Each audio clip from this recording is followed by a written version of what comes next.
আমি আমার পরিবারের দিকে তাকালে সমস্যা ছাড়া কিছুই দেখি না। আমি শুধু দেখি এই মানুষগুলোর কারণে আমার জীবন এতটা কঠিন, তারা এটা করেছিল, সেটা করেছিল, অমুক তমুক করেছিল। আপনার মাথায় সব সময় তাদের বিরুদ্ধে অভিযোগের তালিকা ঘুরতে থাকে, যেন আপনার মাথায় এর বসবাস। সর্বদা কল্পনায় বারবার ঝগড়ার সময়টাতে ফিরে যান। আমার এখনো মনে আছে তুমি কি কি করেছিলে, আমার এখনো মনে আছে তুমি কি বলেছিলে। তাদেরকে আপনি ওই ঘটনাগুলোর আলোকেই বিচার করেন। এখন আপনি তাদের দেখেন আপনার সমস্ত কষ্টের মূল হিসেবে। তারা এখন এতটুকুতেই সীমাবদ্ধ হয়ে গেল। এটাই হলো বাতিল।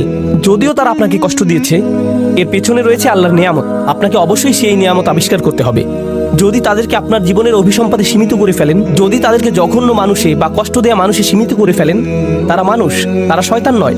কেউই ফেরেশতা নয় এবং কেউই শয়তান নয়। আল্লাহ ফেরেশতা এবং শয়তান সৃষ্টি করেছেন, তারা ভিন্ন ধরনের প্রজাতি। আমরা মানুষ। এর মানে কি জানেন?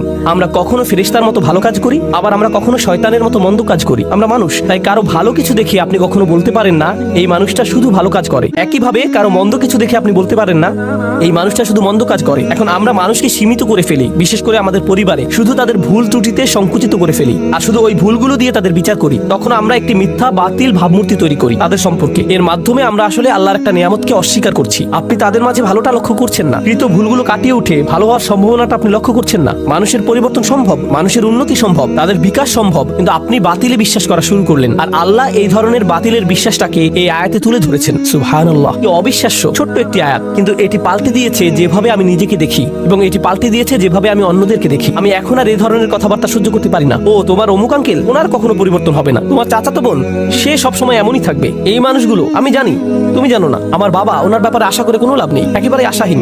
কাউকে এভাবে আশাহীন বলার আমরা কে? কারো ভবিষ্যৎ নির্ধারণ করার আমরা কে?